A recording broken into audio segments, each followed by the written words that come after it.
Medina oh Mecca সফরের দ্বিতীয় পর্বে সবাইকে স্বাগতম। মদিনায় প্রিয় নবী হযরত মুহাম্মদ সাল্লাল্লাহু আলাইহি ওয়াসাল্লামের রওজা মোবারক জিয়ারত এবং অন্যান্য দর্শনীয় স্থান ভ্রমণ শেষে আমরাও রওনা হলাম প্রিয় ভূমি মক্কার উদ্দেশ্যে। কারণ ওমরা হজের মূল কার্যক্রম সম্পন্ন হয় মক্কাতেই। মক্কার পথে মিকাত অতিক্রমের আগে আমরা পৌঁছাই জুলহুলাইফা নামক স্থানে। এখানে ওমরা হজের নিয়তে এহরাম বাঁধি, 2 রাকাত নফল নামাজ আদায় করি এবং তালবিয়া পাঠ করে আল্লাহর ডাকে সাড়া দিয়ে যাত্রা শুরু করি। মদিনা থেকে মক্কায় পৌঁছাতে আমাদের প্রায় 6 ঘন্টা সময় লেগেছিল।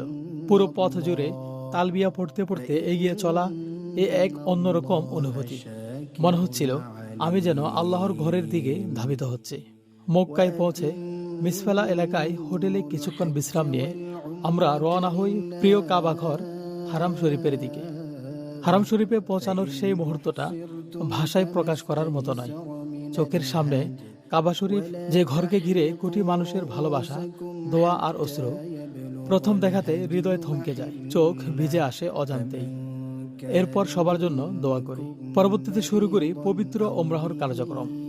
প্রথমে তাওয়াফ, কাবা শরীফকে কেন্দ্র করে 7 বার চক্কর দেওয়া। প্রতিটি চক্করে মনে হচ্ছিল আমি আল্লাহর আরো কাছে চলে যাচ্ছি।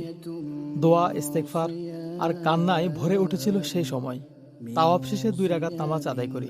তারপর যাই সাফা মারওয়ার দিকে সাঈ করার জন্য। সাফা মারওয়ার মাঝে সাঈ করার সময় হযরত হাজেরা আলাইহিস সালামের ত্যাগ ও ধৈর্যের কথা মনে পড়ে যায় বারবার। এই সাঈ শুধু একটি আনুষ্ঠানিকতা নয়, বরং আল্লাহর উপর ভরসার এক জীবন্ত শিক্ষা। 7 বার সাঈ সম্পূর্ণ করার পর আমরা আবার 2 রাকাত নামাজ আদায় করি।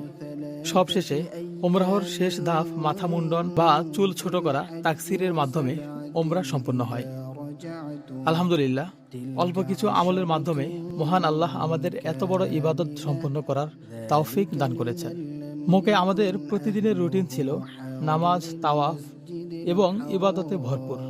প্রচন্ড ভিড়ের মাঝেও ছিল এক অনন্য শৃঙ্খলা ও শান্তি।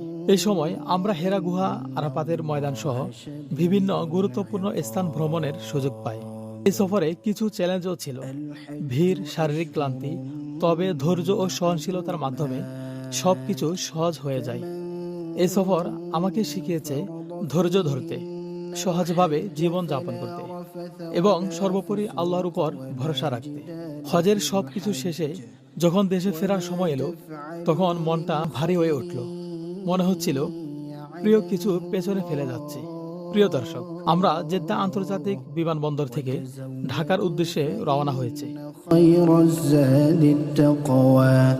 واتقون يا أولي الألباب ليس عليكم جناح أن تبتغوا فضلا من ربكم فإذا أفضتم من عرفات فاذكروا الله عند المشعر الحرام واذكروه كما هداكم وإن كنتم من قبله لمن الضالين ثم أفيضوا من حيث কিছুক্ষণ পর আমাদের বিমানটি ধীরে ধীরে রানওয়ে ছেড়ে আকাশে উড়াল দিল। বিমান যত উপরে উঠতে লাগলো, নিচের এয়ারপোর্ট, রাস্তা আর আশেপাশের বাড়িঘরগুলো ততই ছোট ছোট দেখতে লাগলো। দৃশ্যটি সত্যি অসাধারণ ছিল। আরো কিছুক্ষণ পর আমরা মেঘের অনেক উপরে উঠে গেলাম। চারিদিকে শুধু শুভ্র সাদা মেঘের সমুদ্র। ছোটবেলা থেকে ভাবতাম মেঘের এত কাছ থেকে দেখতে কেমন লাগে। ইচ্ছে হতো যদি মেঘ ছুঁয়ে দেখতে পারতাম। যদিও ছুঁতে পারিনি, কিন্তু এত কাছ থেকে মেঘ দেখে যে অনুভূতি হয়েছে তা ভাষায় প্রকাশ করা সত্যিই কঠিন। الدنيا وما له في الآخرة من خلاق এর কিছুক্ষণ পর বিমান কর্তৃপক্ষ আমাদের নাস্তা পরিবেশন করলেন। নাস্তাগুলো বেশ সুস্বাদু ছিল, খেতে খুব ভালো লাগছিল।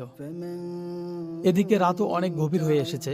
জানালার বাইরে তাকালে নিচে তেমন কিছু দেখা যাচ্ছিল না। তবে যখন বিভিন্ন দেশ বা শহরের উপর দিয়ে বিমান উড়ে যাচ্ছিল, তখন নিচের অসংখ্য আলোর ঝলকানি এক অপূর্ব দৃশ্য তৈরি করেছিল। মনে হচ্ছিল যেন অন্ধকারের বুকে অসংখ্য তারা জ্বলছে। সেই দৃশ্য সত্যি মন ছুঁয়ে যাওয়ার মতো। অবশেষে দীর্ঘ যাত্রা শেষে রাত প্রায় 2:30টার দিকে আমাদের বিমান হযরত শাহজালাল আন্তর্জাতিক বিমানবন্দরে নিরাপদে অবতরণ করল। আলহামদুলিল্লাহ, মহান আল্লাহর অশেষ রহমতে আমরা নিরাপদে দেশে পৌঁছেছি। প্রিয় দর্শক, আজকের ভ্রমণ এখানেই শেষ করছি। শুরু থেকে শেষ পর্যন্ত আমাদের সঙ্গে থাকার জন্য আপনাদের সবাইকে আন্তরিক ধন্যবাদ। আসসালামু আলাইকুম ওয়া রাহমাতুল্লাহ।